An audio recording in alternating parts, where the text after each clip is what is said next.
अस्सलाम वालेकुम वरहमतुल्लाहि वबरकातुहू। नाज़रीन व हज़रात, मैं आपके साथ आपका मेज़बान अब्दुल वाजिद और आप देख रहे हैं तस्नीम टीवी। चलिए नाज़रीन, रुक करते हैं आज के बुलेटिन की तरफ। शर्जील इमाम की अपील पर जुमा के रोज समाअत हुई।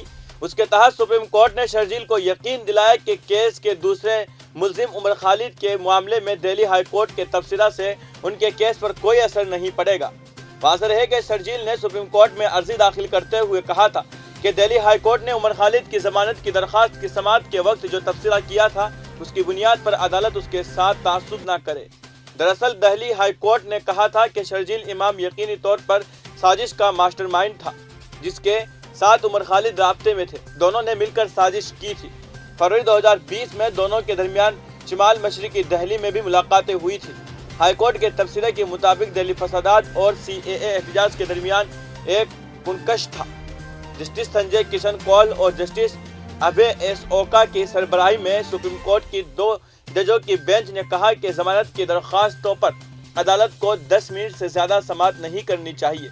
जस्टिस कौल ने कहा कि जमानत के मामलात की तवील समाअत अदालत के वक्त की बर्बादी है। 10 मिनट से ज़्यादा नहीं सुना जाना चाहिए।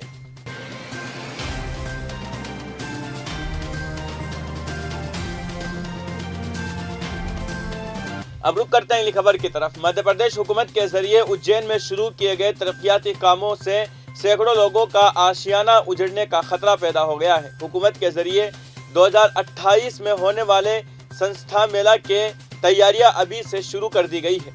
वहीं हुकूमत के मंसूबे से शिप्रा नदी के किनारे बसे सैकड़ों लोगों का आशियाना उजड़ने का खतरा पैदा हो गया है।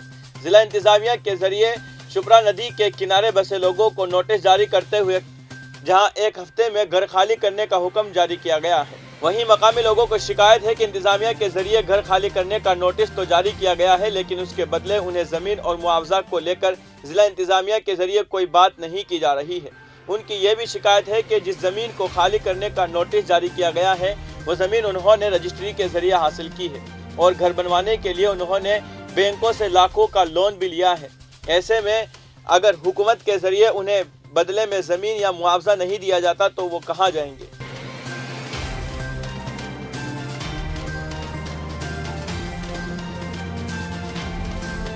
अब रुक करते हैं अगली खबर की तरफ। Uniform civil code private bill Rajya Sabha में पेश किया गया। बीजेपी रुकन पार्लियामेंट किरोड़ी लाल मीणा की पेश करदा इस बिल पर ईवान में हंगामा हो गया।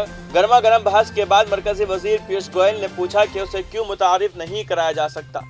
राज्यसभा के चेयरमैन जगदीप धनखड़ ने उसे रोकने के अपोजिशन के मुतालबे को मुस्तरद कर दिया। बाद में उसे 23 के मुकाबले में 63 वोटों से मंजूर कर लिया गया। बिल की मुखालिफत के लिए 3 तहरीकें पेश की गई जिसमें कहा गया कि उससे मुल्क टूटेगा और मतनू सकाफत को नुकसान पहुंचेगा। कई जमातों की तरफ से सख्त मुखालिफत के बाद मरकजी वजीर पीयूष गोयल ने दलील दी कि आइन की हिदायती उसूलों के तहत कोई मसाला उठाना रुकन पार्लियामान का जायज हक है। इस मौजू पर ईवान में बहस होने दी जाए। इस मरहले पर हुकूमत पर इल्ज़ाम तराशी करना, बिल पर तनकीद करने की कोशिश करना गैर ज़रूरी है।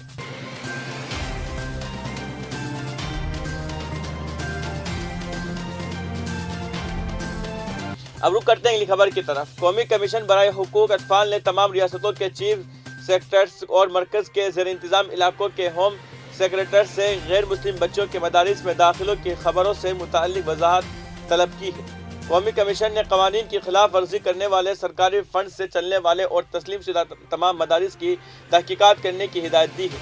बाज़ खबरों का नोटिस लेते हुए जिसमें कहा गया है कि कुछ मदारिस में गैर मुस्लिम बच्चों को दाखिला दिया जा रहा है। National commission for protection of child rights NCPCR के चेयरपर्सन प्रियांक कानूनगो ने तमाम रियासतों के चीफ सेक्टर्स और मरकज के ज़ेर इंतज़ाम इलाकों के होम सेक्टर्स को एक ख़त लिखा है कि वो अपने अपने इलाकों के तमाम सरकारी फंड्स और तस्लीम शुदा मदारिस की तहकीकात करें। कमीशन ने कहा है कि देखा गया है कि वो मदारिस अपने इदारों में गैर मुस्लिम बच्चों को दाखिल करवा रहे हैं। आप उनकी इंक्वायरी के बाद ऐसे तमाम बच्चों को स्कूलों में दाखिल कर दें। उसूलों के मुताबिक गैर मुस्लिम बच्चों को मदारिस में दाखिल नहीं किया जा सकता। अगर वो ऐसा कर रहे हैं तो ये क़वाइद के खिलाफ है और ताज़ीरी कार्रवाई की ज़रूरत है।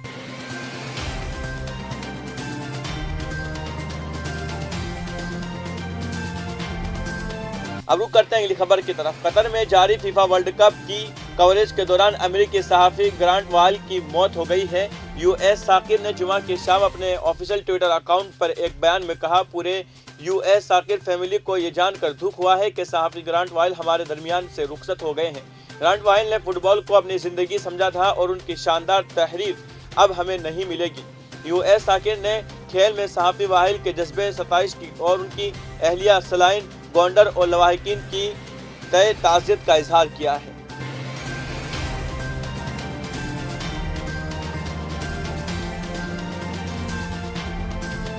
اب رخ کرتے ہیں اگلی خبر کی طرف۔ خلیج بنگال میں بنا طوفان بنڈوس کل نصف شب کے بعد پوڈیچیری اور آندھرا پردیش کے سری ہری کوٹا کے درمیان مہابلی پورم کے قریب ساحل کو عبور کر گیا۔ موسمی مرکز نے کہا کہ طوفان آج صبح کمزور ہو کر شدید طوفان کی شکل اختیار کر گیا ہے، جس کے نتیجے میں جنوبی ساحلی آندھرا، رائل سیما اور شمالی ساحلی آندھرا میں کئی مقامات پر گرج چمک کے ساتھ بارش ہو رہی ہے۔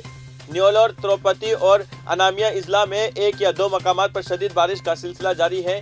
ماہی گیروں کو خبردار کیا گیا ہے کہ وہ سمندر میں نہ جائے۔ طوفان بنڈوس کے اثر کی وجہ سے AP کے ساحل پر 65 سے 75 کلومیٹر فی گھنٹہ کی رفتار سے طوفانی ہوائیں چل رہی ہے۔ ساحلی آندھرا اور رائل سیما کے اضلاع میں کئی مقامات پر شدید بارش ہوئی۔ سب سے زیادہ بارش پوٹی سری راملو نیولور ضلع کے برہم دیو میں 12.6 سینٹی میٹر اور تروپتی ضلع کے نائڈو پیٹ میں 11.4 سینٹی میٹر ریکارڈ کی گئی ہے۔ بنڈوس جنوبی ساحلی آندھرا پردیش رائل سیما کو متاثر کر گیا ہے۔